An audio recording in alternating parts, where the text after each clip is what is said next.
L'Orxateria Daniel de nou ha sigut escenari del tradicional berenar prefaller que celebren els amics de la gent major.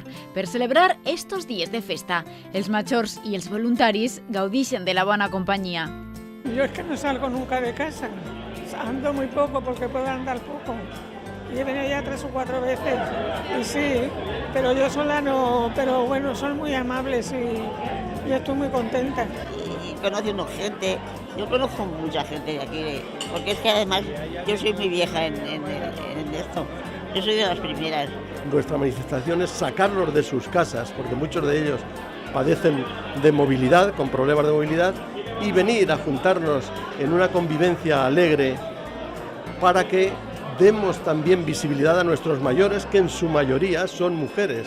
Molts dels voluntaris coincideixen en que els aporta més a ells que als propis majors, ja que les experiències viscudes que els aporten i la sensació de saber que estan ajudant suposa una satisfacció plena.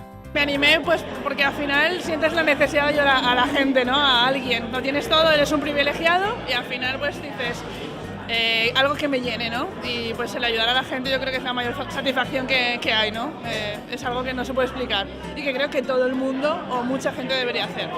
La verdad es que yo creo, para mí, que me gratifica más a mí que a ellos. Me llena más. Lo vi en un anuncio y pensé, pues es una forma que tengo accesible de poder ayudar, porque hay muchas maneras, pero yo todas no puedo.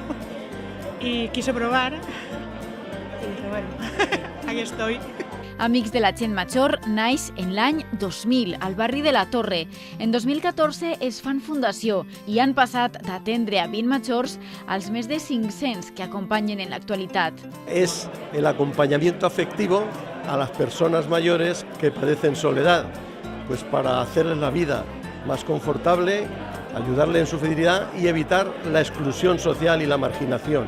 En la comunitat valenciana hi ha 42.000 majors que viuen sols, 13.000 pateixen de soledat i el 80% són dones. Per tant, la tasca d'estos voluntaris que acompanyen els majors és digna d'aplaudiment.